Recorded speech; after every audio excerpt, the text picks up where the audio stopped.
Hello, hello. We're just getting going here on this Wednesday night. We'll just give it a few seconds. I think we are good. What is going on? You are listening and watching this evening Tags Live, aka Talk About Gay Sex, the live edition, where we're here every Wednesday night on the Crowdcast platform. This is episode 626. I am your host, Stevie V, alongside partner in crime. Couldn't do it without him, Kodi Maurice Doggette. How the hell you doing, Kodi? Hello, darling. I'm doing wonderful. So good to see your face. We just saw each other Monday, but Ooh, we are taking the holiday season to heart and celebrated with a friend here in New York City on a Monday night. I know. Who But does that? We do. it's kind of that holiday season thing where you just immerse yourself and it's beautiful and it's amazing, and then you realize it's still Monday night and we still have to get up Tuesday. But we had a blast at the Monster, the iconic Monster bar here in New York City, and yeah, it's just so much So fun. much fun. Yeah, I am living So this much fun. holiday season end of year moment here. I just got to say, a little bit later on this show, though, we're equally excited, if not more, to have matchmaker herself, Dr. Frankie, on the show. You may know her from MTV, from all kinds of things, and she is here to educate us and hopefully find us love and keep love Oh, in 2025. in 20 Yeah, minutes? in 20 minutes. Yeah, we're going to get all that done. Exactly. Yes. Little programming note, we are live in front of a live virtual audience. Thank you, those that are trickling in. We see you. Put your questions in there, especially for Dr. Frankie as we move forward. This is our last episode of Tags Live. You know, we do 2 shows a Aw. week, but of Tags Live of 2024. Mhm. You gotta, like, say it that way too. It's like the Oh, last show yeah. of 2024 of We'll see Tags you next Live. Yeah, year. I'm very specific the way I speak sometimes because yeah, it is. The way it works with the calendar, next week is Christmas Day. We're obviously not going to be live on Christmas Day. Enjoy your Christmas holiday, and then the following week happens to be New Year's Day, and we won't. But good news is we do We'll be have hungover. exactly. We'll be hungover, and you wouldn't want to see our sorry ass faces, or maybe you would, but that's for our Oh. Patreon page. We will have new episodes with Tags Podcast, though, so check those out. I mentioned Dr. Frankie's coming on soon, and go over to our Patreon page because that is where we are going to be doing behind the scenes. I'm going to be doing some fun stuff throughout the holiday season that you can only get there, and you can grab a free tier at patreon.com/tags podcast. But if you're feeling generous in this holiday season, feel free to grab a tier. And when you grab a tier on our Tags Patreon community, you are supporting the show you've come to know and love, but you're going to get things like extra special sexy perks like commercial free. And I drop that every day that I drop the Tags podcast episode or the Tags live, and it has none of that commercial stuff that maybe annoys you. So you can get that and listen to us commercial free. You can get things like a once a month, which I'm about to drop soon next week, the December bonus episode where it's stuff that you won't hear on Tags podcast. So Yeah. check that out. And lastly, my 50 and Fabulous series, which is all about tips and tricks on how to stay youthful. I will be filming the latest episode that will come out next week, and it's all about stretching for wellness and morning routine, things that have really helped me out as a former gymnast that I want to impart and share with you. How to Fabulous. get all that? Go to patreon.com/tags podcast. And okay, let's get into it. And apparently in Hollywood, it was all about the dick recently. Oh, And hey. yeah, so much We talk moving to about the Hollywood? yeah, I've noticed 2024 we were embracing the dick, and we're next week we are going to do our best in 2024 year in review. Kodi and I will be hosting it. Some of the hot topics that made the headlines, and I was just preparing right before this show for that show, and I was seeing Ricky Martin when he went on stage to Madonna, and remember, it looked like he had a huge hard on when he went onto From the stage. dancer. Yeah, from the dancers. It was crazy, and we'll be talking a little bit about that. Of course, we cannot forget the Olympics and the pole vaulter that had that huge handle in his Pole. pants, pole, as he was pole vaulting. Well, now we make our way to two stories that are just, I guess, the year of the dick, where we are obsessed with the dick. And it came Can we in the, continue it into next year? That's what I want yeah, to know. Can we absolutely. continue Let's do it. it? 100%. This one, though, came in the form of Justin Timberlake, who's currently on tour with his world tour. And unlike the latter two that I just mentioned, he was in a harness that didn't lift him up, but people are sort of making fun of him on TikTok because his harness, which is supposed to elevate him at one point in this particular song, didn't work. So can we say a malfunction? Janet Jackson. A Janet wardrobe Jackson. malfunction. His harness didn't elevate him. And what it did do, though, is it creeped up on his crotch. And when it did do that, people were pointing out that they almost couldn't see any sign of a cock in there. And he was the butt of many jokes on TikTok, as well as a malfunction that happened. I looked at it and it did look like it was a malfunction in terms of it didn't do what it was supposed to do. And yeah, he definitely wasn't the Olympian or Ricky Martin. Did you see it? And is this maybe his due process? Like, he deserves this after all the malfunction that went on with Janet Jackson? And Britney Spears, yes, he deserves all of this. I think that, you know what?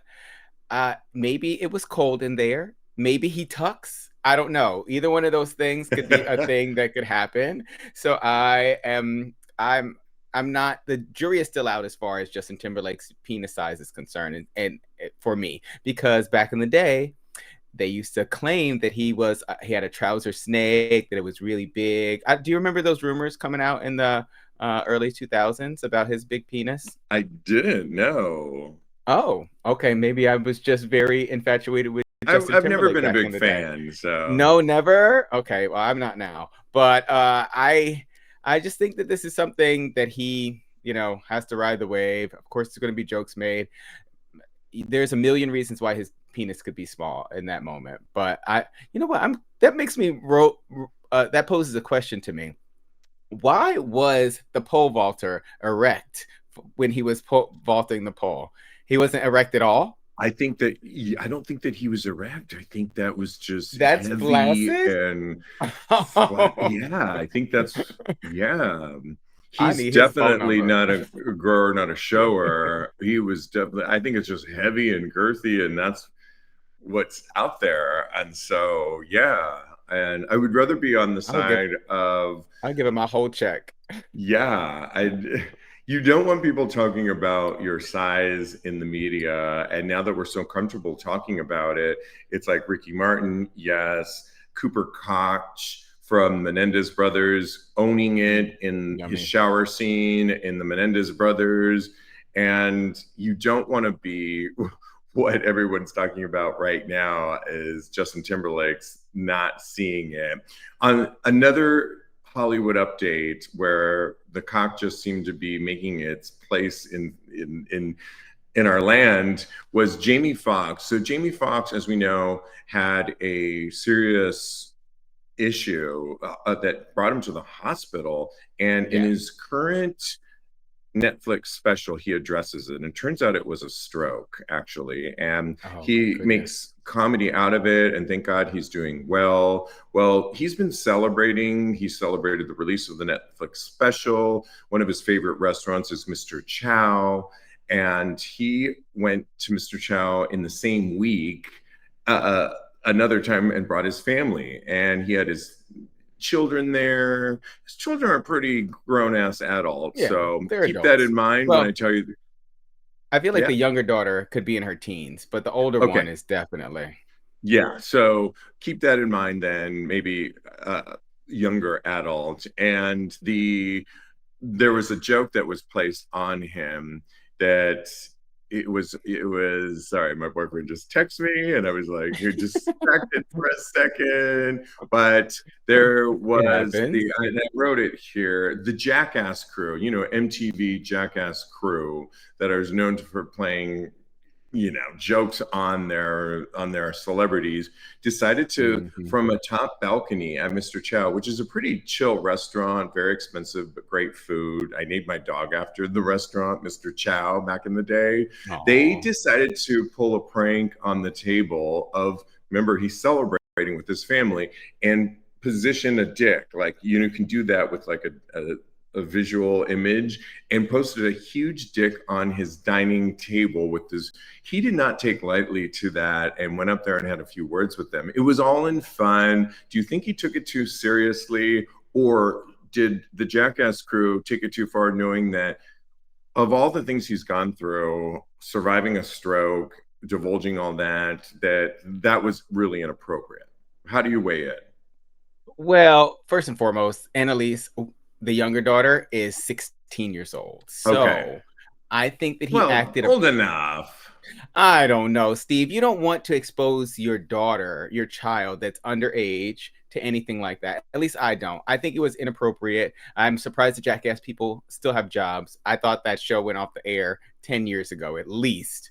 So I am surprised that they were even there and they were playing this joke, which seems very juvenile, but I mean, that's the brand, so I get it. But I think Jamie handled it well and went up there and, said his piece and asked them to stop.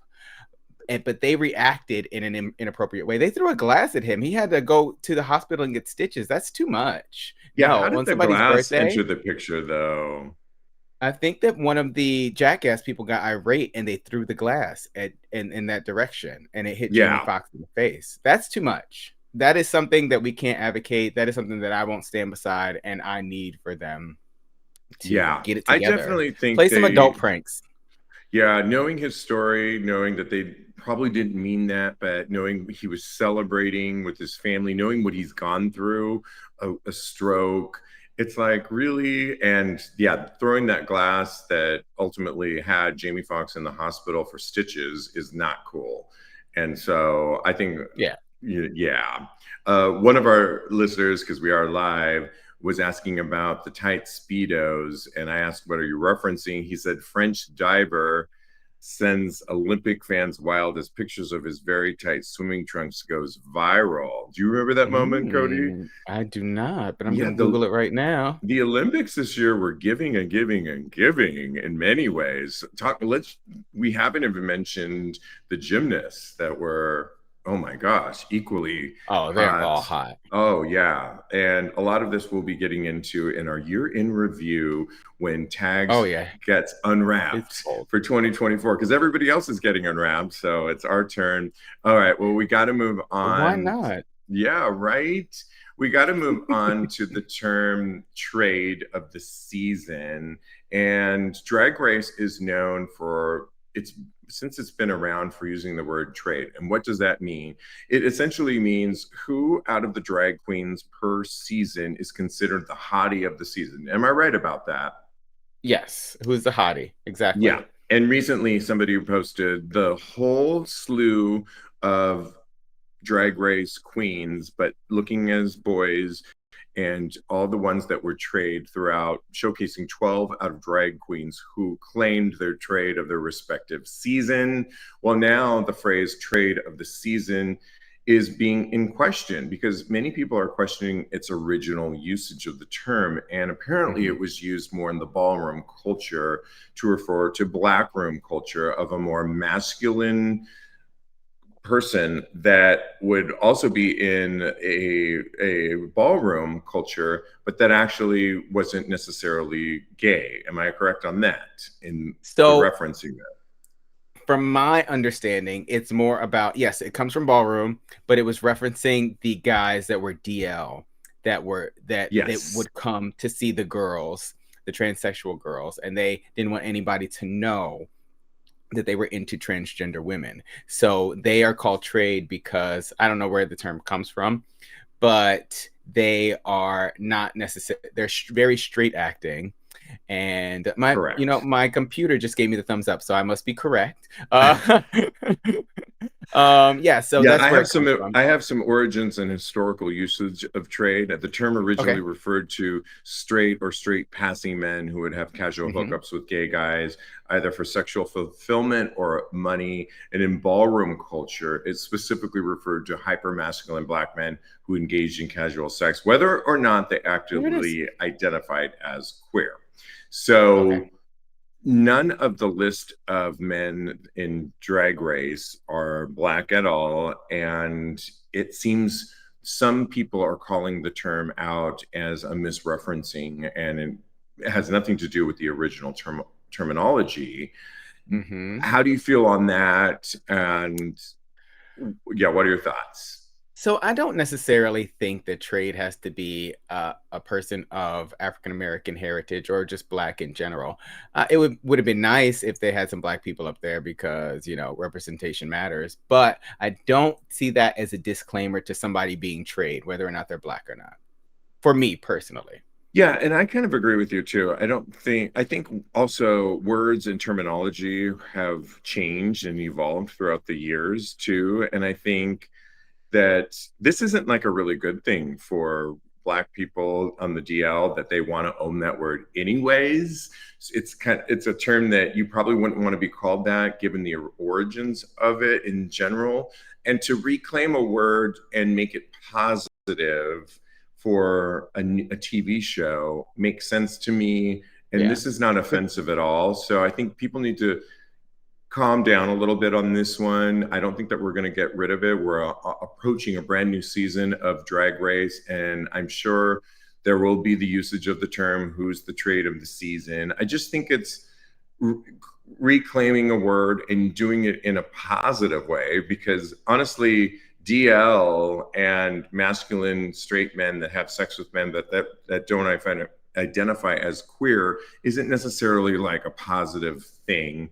I think it's reclaiming it and using it in a positive terminology, and I'm fine with it. I think people need to sit this one out. There's so many Yeah. more things to get up in arms with. I think queer used to be labeled a term that wasn't really positive. There's many other words, and you can reclaim that word and actually make it positive for a community. And I think that's what's I going hear on in you. this case. Can I Yeah, get the an girls are amen? Amen, sister. Yes. So yeah, I feel like the girls are clamoring to be the trade of the season. All of them want to be it. I think that there's a degree of masculinity that goes into being trade. I don't know if that's something that we should be striving for. We should just be authentic to ourselves. But like you said, this term is evolving. So Yes. just like all languages at all times. And I think that it could definitely, for me, it means somebody who is attractive in this day or time, whether they be masculine, feminine, because we're attracted to all different types of things and in different moments.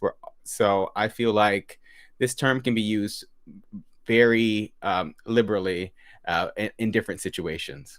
Yeah, it reminds me of the word when I was in college, and my college roommate, we're still friends today. He would say, "What trick did you bring home?" Trick meaning, and trick really, I think, had references to prostitution at the time, and Yeah. actually Oh a yeah. huge. But many in at that time used that word like, "Who did you bring home last night? Who did Who was your latest you?" conquest? Yeah, who did you like go home with? And it was who are you tricking around? And it was a term that I think was derived more from prostitution and turning over a trick, that we Yeah. adopted and made it more who was your conquest, like you said, who did you sleep with, who did you bang last night? And so yeah. Oh yeah. And it's another example of using something that could have like a different type of dynamic, maybe not the best you know what's the word I'm looking for? The best reputation as far as words go, because it did come from prostitution, and then reclaiming it and forming it into something that is Reclaiming my fun and light. words. Okay, let's bring up our special guest, All Dr. right, I'm gonna Frankie. By invite the her way, up my right boyfriend says, now. I like your outfit. And he just wonders where my hat is. And I said, what hat are you referencing? He's like, your cowboy hat, of course. I'm like, okay. Oh my goodness. No boots and saddles this week, Boots and honey. saddles. Exactly. Yes, exactly. So while we wait for Dr. Frankie, who Yes, I is sent the making her invite. sent the invite. She is a matchmaker, host of the website and the company Little Gay Book. I think I see her right now. Dr. Frankie, hello, hello, hello. Hi, Dr. Frankie. Cody. Thanks for having me on. So happy to Hi. have you on. I know mine says TAGSPodcast. I'm Stevie here. Nice to meet you. We are Nice so to meet excited to you. have you on. Let me just introduce you really quickly. Dr. Frankie is a matchmaker. She runs Little Gay Book, an 85% success rate. You started it in Wow. 2009. You are a clinical psychologist and a sex therapist. We got to get a lot in, but it is the holiday season. 2024 is almost over with. Is there hope for us to find love in 2025, given what's going on in the world? Absolutely. Yes. I mean, it's up to us, right? How open, available, non-judgmental, non-critical. I mean, this is an environment where people are really judging each other intensely. Yeah. And what does that do? That creates separation, polarization, right? So I want to discourage you. I want to encourage you to be open and curious. I love it. I I love that. love it. Well, we're going to round robin our questions. So go, Kodi, and we All got a lot right. to ask you. All right, let's So hear it. I have been obsessed with Are You the One ever since I heard that you were coming on. You were the mental health slash relationship counselor for the sexually fluid season. And I was watching it and I was thinking, what struck me was that do you believe, because they try to assign perfect matches in this show, right? Do you believe there's a such thing as a perfect match? And if so, what should I be looking for in my perfect match? Because I was watching the show, and can I tell you that I could not tell from the show what I should be looking for at all. So I think we have more than one perfect match in our life. Okay. There are many people that can come, right? That can pass through where you can have where you really could be compatible and they could be considered your perfect match. And what should you be looking for in a perfect match? That's a good question. So really, does this person make you laugh? Okay. What's your nervous system like with this person? Like, are you calm? And obviously, initially, when you first start dating, you're nervous. So you're right. Yeah. You're gonna feel that. But I'm talking about several dates in. Do they make you feel like real being in their presence? Is it comfortable? Are they interested in you? Are you interested and curious about them? Do you share similar values? Do you share the same interest in terms of what kind of relationship you want? Like I'm thinking about ethical non-monogamy, poly, monogamy, right? All of this. So are you aligned on lots of things? Do you share Yeah. similar, right? Like there's got to be similarities and there's also has to be differences to keep it interesting. Mm. I love Okay. that. Yeah. Multifaceted. I love that. Absolutely. So you run Little Gay Book, a matchmaking service, which I think is really cool. It's for gay, bisexual, trans community. Is there a difference on how you approach those three terminologies? Everybody's always talked about lesbians on how they're at Home Depot and they're married in a week. Gays are always about the next conquest. I'm not sure where we're at with the trans community. Maybe they have to get over certain things that are different from the other two. Do you have to approach those three? I know it's a huge acronym, but do you approach it differently? First of all, they're stereotypes, right? Yes, Somewhere, definitely. right? But you got to be careful not to generalize because everybody's different. So I no, I mean I approach them a little men, right? Gay men are dating a little bit differently. Yes. Hmm. And we have to be maybe a little more, we might have to have more rules with the guys because we're Mm, matchmakers, right? We right. work really hard to find your match. And we don't want to blow it by like having it become physical immediately. Literally. Right? Literally. You know what I'm talking about. I know what you're talking about. Are We you talk about this sure? all the time. Are you sure, Dr. Frankie? Don't blow your load. Right? I don't Oh, want to man. stereotype you or make generalizations, but I'm just saying. And But then it's true. women, they can like talk themselves out of anything, right? Lesbians. It's like they're worried about falling into the U-Haul stereotype. So they're like, you know what I mean? Like, let me really take this slow. And then where do they end up? On friendship lane. They're like, well, what's going on? Why is it not feeling, I don't feel chemistry. It's not feeling like it's going in a romantic direction. Yeah, because no one's taking a risk. So there's like, right? So we approach a little bit differently depending on who we're working with. And because we've worked in the LGBTQ space for 16 years, we can be preemptive about this stuff and be like, I don't know, I don't want to assume this about you, but could this be the case that you, generally speaking, like, your past history shows that like you approach things really casually, but you're telling me that you want to have a serious partner, you want to be in a relationship. And then we'll jump into it from that point. Does that make sense? Absolutely. It definitely does. You spoke on risk a little bit. So how much risk is involved in love, and what should we be doing and looking for as far as risk is concerned? Pushing ourselves outside our boundaries and our comfort zone, I feel is like what you're addressing. You got to take risks in life. You have to be, otherwise, if you take the safe route 100% of the time, you're missing out, right? But it's got to be calculated risk. So when you look at that individual and you're assessing, is this somebody I could see myself having a relationship with? You want to look at their history. You want to see how they show up for you. Like, is what they're saying congruent with what they're showing you in their behavior? Are there consistencies? Like when they share about their history, is it consistent? Is it all adding up? Like, are you feeling like this is a legit person who's showing up authentically for me?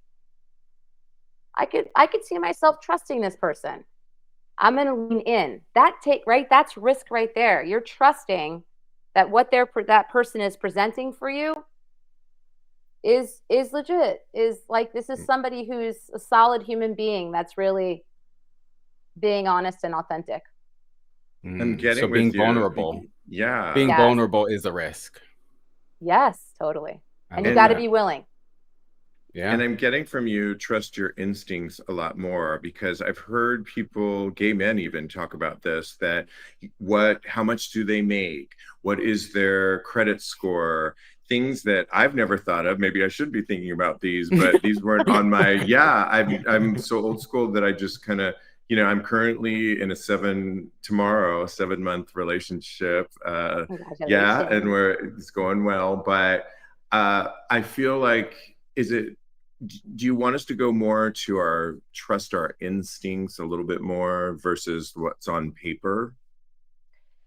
Yes, with the caveat of, if you have had trauma or you've been lied to and there's been a lot of betrayal, your instincts are going to be more about protecting yourself. And you may take something small, maybe a little bit of evidence that is reminiscent of something from the past that actually didn't work for you, and then you may run with it and then foreclose any possibilities or opportunities. So you want to be mindful of that.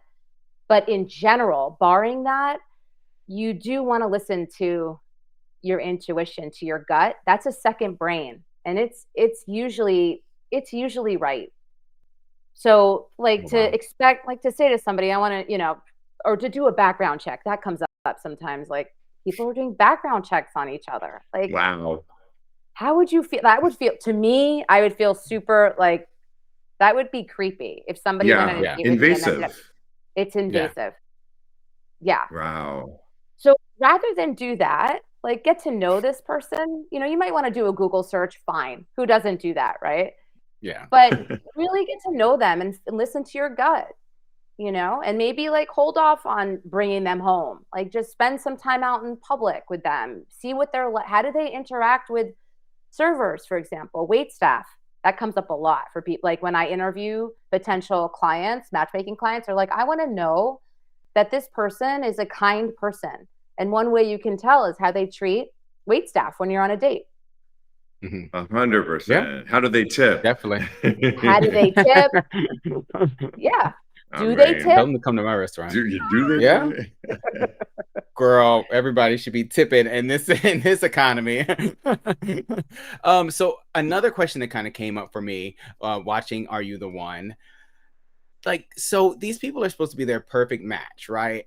But a lot of them are not together anymore. So I am curious, what do you think it takes to sustain like a perfect match? Once you find the person that you are thinking that you want to be with, what does it take to really, really dig in and make that last a long time? I love this question because I think we need to remember what it takes, because I think we are so into the swiping mentality and addicted to like the shopping mentality that we have forgotten what it takes to make a relationship work. And it's effort, it's commitment, it's showing up on it, choosing to show up on a daily basis for one another and not leaving the court. Shit's going to get rough. I guarantee you that beginning phase, that's really exciting, that limerence, all of that energy, that oxytocin, the serotonin, the norepinephrine, all those chemicals that make you feel like euphoric. And the oxytocin makes you want to be with that person 24/7. You're like, 3 a.m, you're like, I just can't, I need to go. I got to go see him right now. It's like, fuck it that I got to work tomorrow morning at 7 a.m. But no, that's fine. I don't need to sleep. So much adrenaline, right? When all of that starts to fade after a few months, right? You start to see things. Like, none of us are perfect. We all got our dark facets. And when that starts showing up, we have to be willing to be in it and do the work to heal ourselves, because anything that's unresolved in you, and all of us have unresolved stuff within us, is going to come up, guaranteed, whether you're in the current relationship you're in or whether you decide to bounce and move into another relationship. It's just going to keep presenting itself. Wow, love that. Wow. Yeah. Me too. It's great stuff. One of the things that I love, that I was watching a video of yours and you were talking about what should you be thinking about when you're on that first date, other than being present and in the moment. But one of the things you said, other than things I was mentioning before, how much does he make, all this kind of stuff, is, do I want to meet this person for a second date? And that should be the end all be all goal of that date, versus are they sizing up on height, money, sexual attractiveness? Do I want to see this person a second time? And we do so much advice on this show with people on the apps that ghost people all the time. Is your service, when somebody signs up for your service, do you have critical rules about, no ghosting? And what are some of the things you can share that we wouldn't get on an app where ghosting is so prevalent? Yeah. First of all, it goes without saying, I don't tell my clients that they can't ghost. They don't ghost because there's accountability. Wow. They don't want Dr. Frankie to be like, what happened here? What happened here? Was that adult of you? Was that mature of you? Like, what made you decide that? So they don't. Because you're going to hear about it. Oh, 100%. I'm going to hear about it for sure. And it's a reflection on me at that point, because I coordinated the date. Okay. So we all know better than to ghost. Yeah. Seriously, I never say anything. It's just because the dating apps, there's no accountability. Yeah, wow, that's true. I love that. And I'm sure it is attributed to your 85% success rate. So what do you think is also attributing to the fact that you have such a high success rate? First of all, it's self-selecting, right? So people who come to a matchmaker are serious. The idea of casual dating and spending that kind of money and that kind of time, it just like doesn't happen. So these people are serious. They're willing to spend the money. It's expensive. And they oftentimes have done work on themselves. Like, they have healed from past relationships and they're ready to invest this time. And they feel like they have chosen wrong in the past and they want to hire a professional who knows. So like, we know what we're doing, and we're able to really hone in on kind of the difference between what it is a client wants versus what it is that a client needs. So we're listening to all of that. So while what we want is important, It's Mhm. not always what we need. Love that. And then Wow. to piggyback on what you're saying, one of the things when I was scrolling around your site is if you don't maybe have the financial means to hire you, you have a free service that if you just wanted to list yourself to be a candidate to be selected by some of the people that you're working with in the matchmaking arena, you could actually put a profile on there. Can you just talk a little bit about that? Absolutely. You can complete a profile. It's confidential. It takes a couple minutes. And you then enter into our network. And I have a team of matchmakers. We're searching, vetting, screening people to match with our clients. So we could certainly reach out to you and screen you if you're a potential match. So I want to encourage listeners to go ahead and do that. My goal in doing this work, like I would do it for free if I could. I just want to Mhm. help people find quality relationships and I want them to maintain them. I want them to keep them because it's hard, Yeah, right? Today, especially, it's hard to find good Oh yeah. people. There's absolutely. and it's because there's just so many options out there. I feel like people are having a hard time focusing in on what they want. Like you said, what they want versus what they need. How can people focus on what they need in a relationship as opposed to getting caught up in, what's below their pants? Yes, I think that we need to quiet the noise around us because it's coming. It's TikTok, it's Instagram, right? It's like Netflix. It's coming in constantly about you deserve the best. The person needs to, be 6'5", slender, muscly, the whole thing. Like there's an ideal. And I'm laughing because I'm guilty. Sorry. many of us are, right? But like when you think about a long-term partnership, like all of that fades. That's really not like you want to have somebody who definitely takes care of themselves, but you want balance. You want them also to be taking care of themselves internally, not just externally. And oftentimes, when somebody looks like pure perfection on the outside, they're not necessarily working on the inside. Yeah. And that's Love it. not gonna, that pure, like that perfection on the outside is not gonna unconditionally love you, potentially, right? Be trustworthy, potentially, meet you where you're at, be non-judgmental, not critical. I think we make assumptions that if they look really like that's the end all be all. If they're hot, sexy, that's what I need. If the chemistry there is there, that's my person. No, you want somebody grounded, responsible, reasonable, caring, loving, can give you grace for being human. You're going to misstep. Oh my gosh, there's so much, right? There's so much There's so more than just much. the Yeah. superficial. And one of the Yeah. things I love as a clinical psychologist that you are is you also give a lot of advice and work with couples on once you obtain the relationship that you want on how to keep it. I'm in my 7th month of a relationship that's new and it's going great, but the holidays can be a really tricky time. And you give some really good advice on how to handle, like, give grace during this period of time if you're introducing them to new loved ones. What's some other advice can you give to new relationships when you want to keep it, you don't want to F it up, and there's a little bit of anxiety, but you're also feeling that Oxytocins, yeah, all those Oxytocin. chemicals. oxytocin. Yeah. First one that's like really kind of out there, pop psychology-ish, is like love languages. Take a love language quiz together. Take an attachment Oh. quiz together. Understand what attachment styles you each have so that it gives you insight. It gives you tools to like, now you understand, okay, if you have an avoidant attachment style, how does your partner or your person work with that? How can they show up for you? And then it opens up room for conversation about it. Here's what I need, Wow. right? Steve, here's what I need from you Yeah. when I feel really hurt. I can shut down and I need you just to come and ask me a couple questions. Let me know that you're there. You see what I mean? I'm giving you the tools, the knowledge to connect with me, to access me. So understand each other better. So the love languages, just because you like acts of service doesn't mean that your boyfriend likes acts of service. He may like quality Mhm. time. So like it's on there. All these quizzes are online. Get on there, take some quizzes, start having conversations about it. Love it. Well, I we are love that. I live. didn't even know that those worked. So thank you so much for that. Yeah. They And work. Kodi, And They Kodi, we're work. live, and George, watching us live right now, asked the question, how would you match someone who loses a partner and is looking for a new relationship?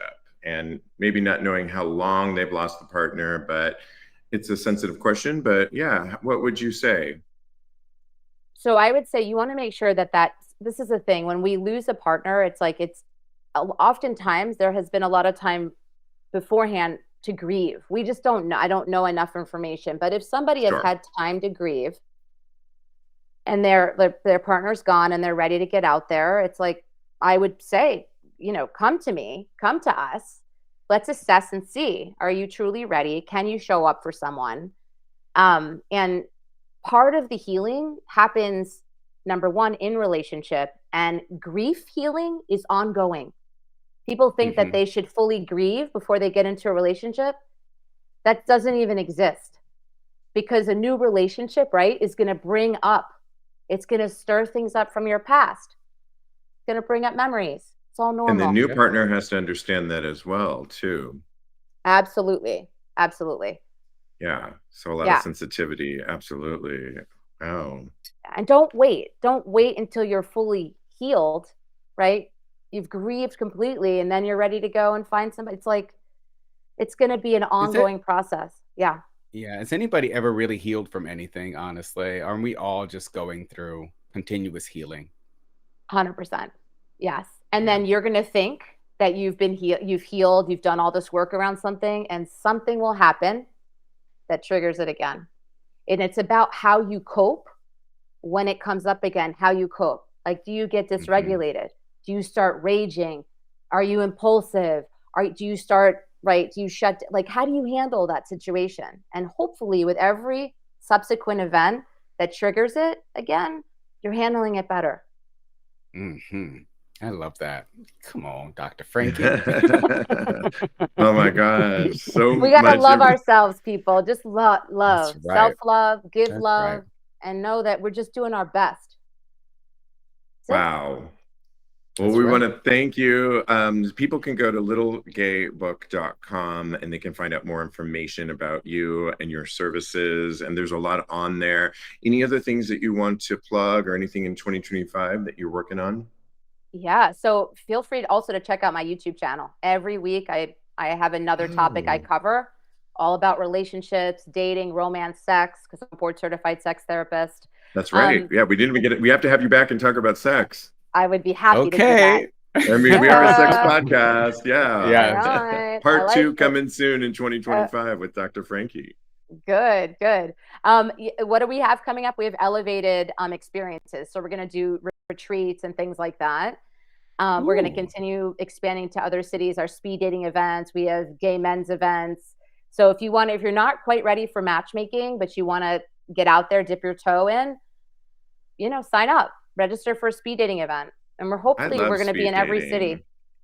Good. I did it. And well, I had a couple of dates out of it. I met a dear friend that Kodi and I are close to now through speed dating. And he's, just if nothing else, you meet people and you get yourself out there and you get yourself off of the apps, which I think is really king. We got to do it. We got to meet in person interactions. We need it more than ever now. So get out there for sure. Yeah. Dr. Frankie, we want to thank you so much. We hope to have you back to talk. Let's get into sex next time. Yeah. We'll list where you can find you. Thank you so much. Thank you. Happy holidays. Happy holidays to you. Happy we'll holidays. Talk to you soon. Bye-bye. Oh my gosh, so fun. Learned so much on that. So beautiful. Yeah, so beautiful too. And it's so funny because when you do, everybody's trying to find love, but then when you get love, it's like, how do you keep love? And she has those answers. And I just think it's so important. So yes, we definitely want to have her back on the show for sure. All right. I learned a lot.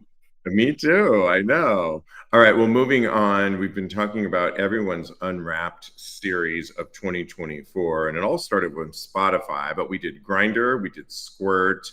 I believe we did somebody else last week, but now it's up to Sniffies.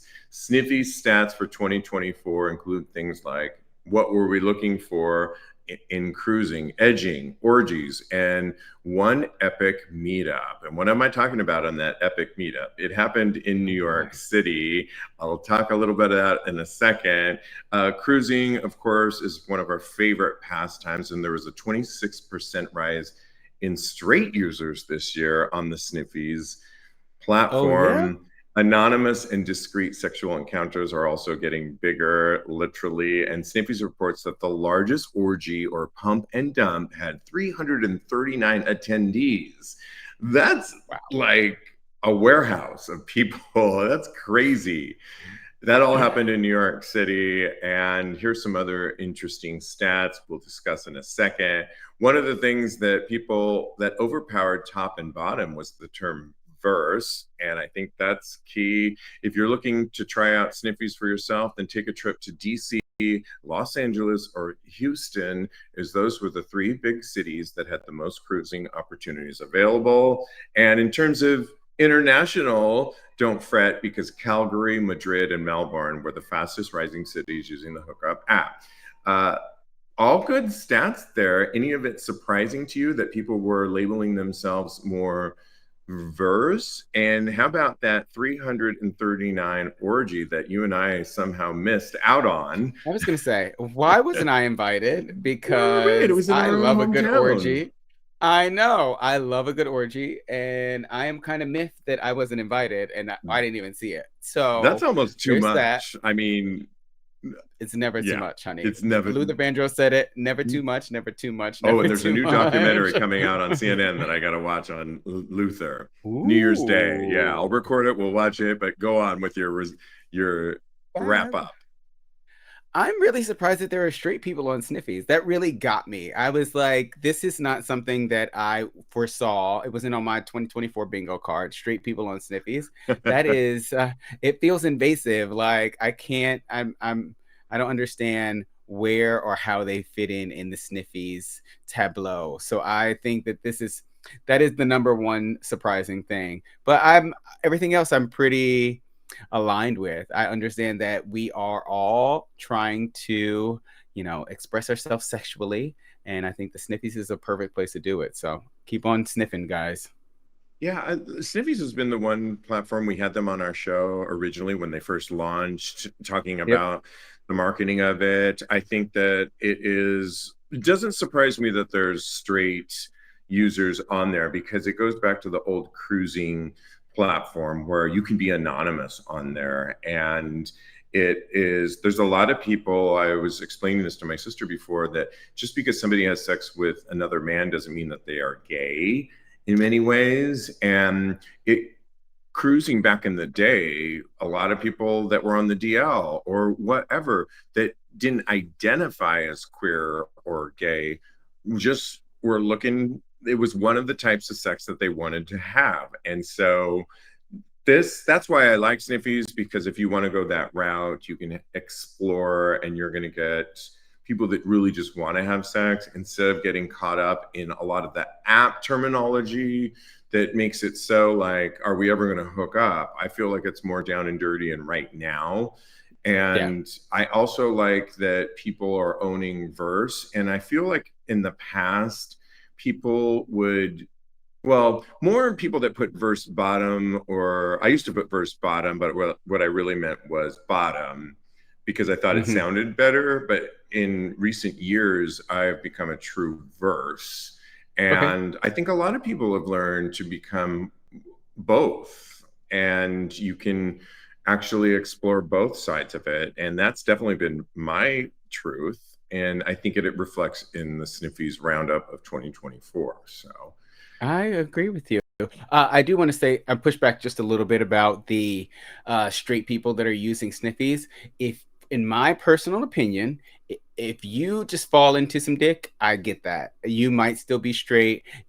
There could be a myriad of things that will allow you to have sex with another man. But if you're actively on Sniffies looking for dick, that is something else entirely, and you need to do some work as far as your sexuality is concerned. In my opinion, I'm not a professional, or I'm not somebody that is making those Yeah, I judgments think willy-nilly. I think if that's assuming they identify as straight, it also means that they might be looking for gay sex, but where do they even identify? And maybe they're figuring that out. And if that's what you're leaning towards, then I'm here for it too, because, and not that everybody has to identify. I mean, it's It's just true. if they're happy and not harming anybody that, but don't identify as one or the other, I think that's fine too. But know that when you are hooking up with some of these people, this may not be the platform like we were talking about with Dr. Frankie to find a relationship. This might just be some fun, Not on and Sniffies. that's all it is. Yeah, let's just leave it at that. And okay,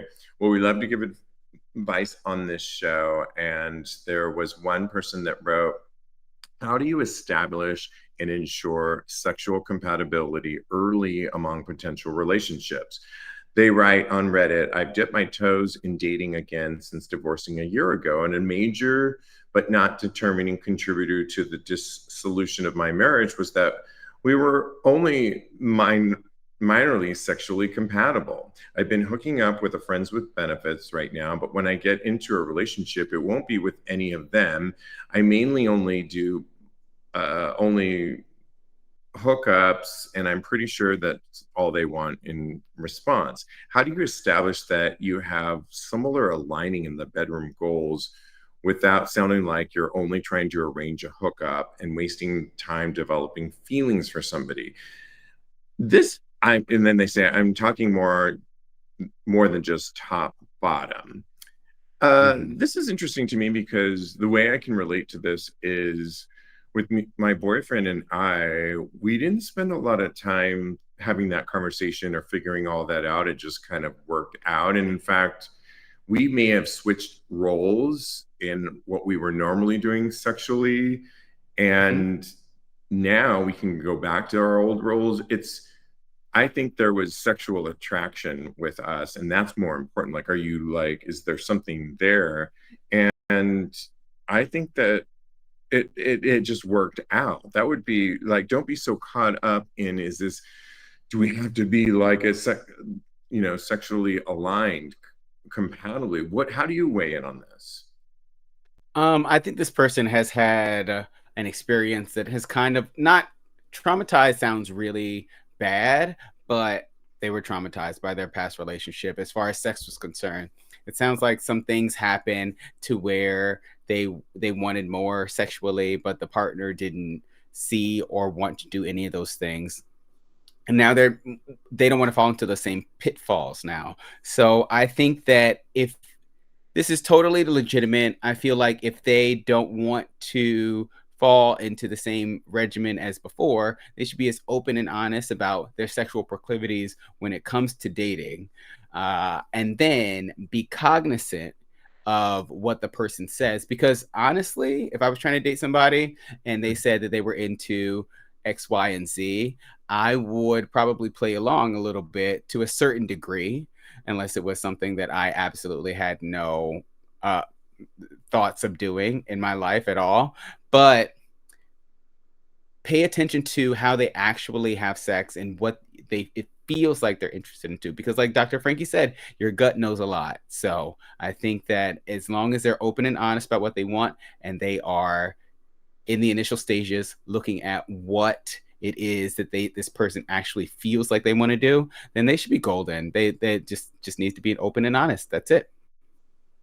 Agreed. And yes, I agree. And it's tough too because you meet somebody, you're into them, but also people can put a lot of pressure on yourself to make this work. And I think communication, see how you really like work with that person too.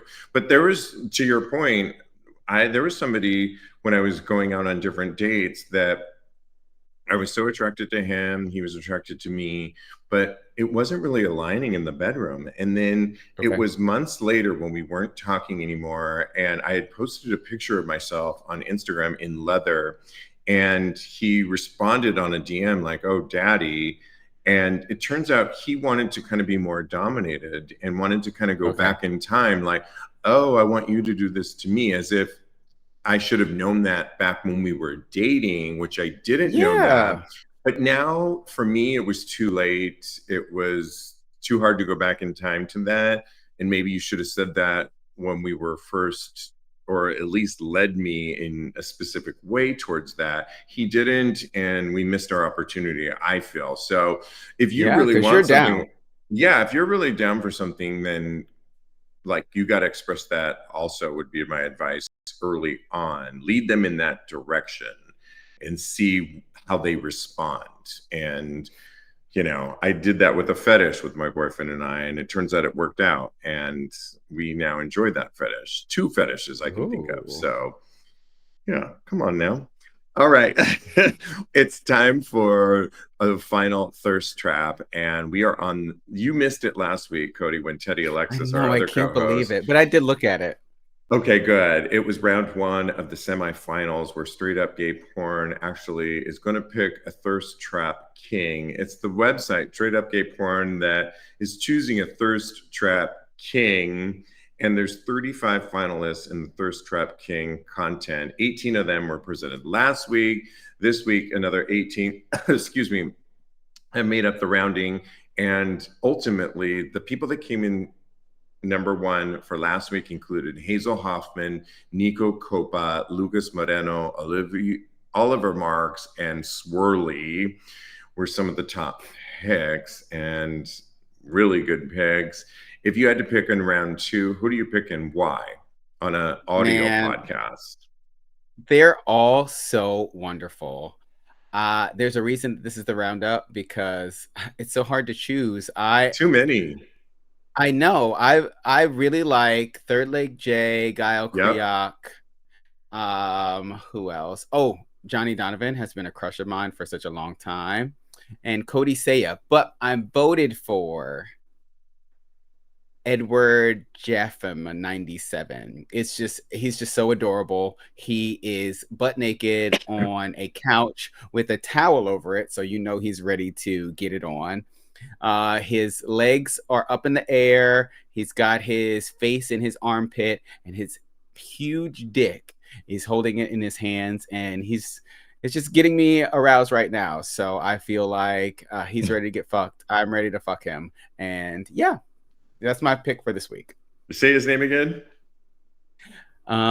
He is Edward Jamf. Yeah, okay. Jaffam 97.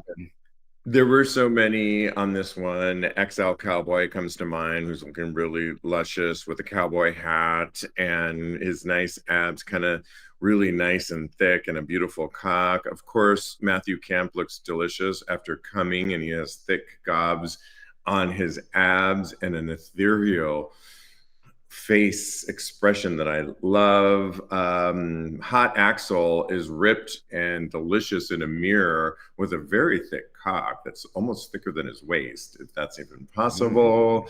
And lastly, Raphael James, I think, gets my pick, who has a sleeve tattoo doing a mirror selfie, these loose curls that just are delicious. And he's really nice and thick, muscular with all those tats, and the dick is thick. And I think I'm going with Raphael James is my pick for this week. And let me vote for him right now.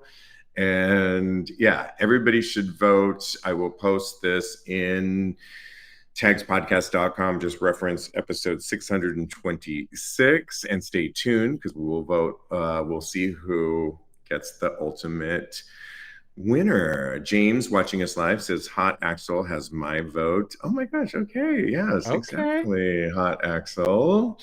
All right. We want to thank our special guest, Dr. Frankie, and I will list all of how you can follow her and go to her website for Finding Love in 2025. Also, you could, like she said, you can create a profile on there. So Little Gay Book is the site, but go to reference episode 626. You can follow my co-host Kodi at Instagram at Mr. Maurice, but he's also on Blue Sky at Mr. Maurice as well. Follow me on the gram. I am _Stevie, or go to my Twitter or Blue Sky at TAGSPodcast, where you get a preview of my Just for Fans Only fans and new content coming every week. Go to our Patreon, patreon.com/TAGSPodcast. We're off for the next 2 weeks in Tags Live, but we have new episodes coming out for Tags Podcast. And next week, you don't want to miss it because we're doing a year in review, our Unwrapped, Tags Unwrapped, of what we were talking about, the headlines that made the news for Tags Podcast in 2024. I'm already compiling the list, and there's a lot happened in 2024. Kodi in Kansas. Yeah. Kodi dropped a new single. Steve has a new boyfriend, and more and more and more. So you don't want to miss it. And in the meantime, continue having hot gay sex.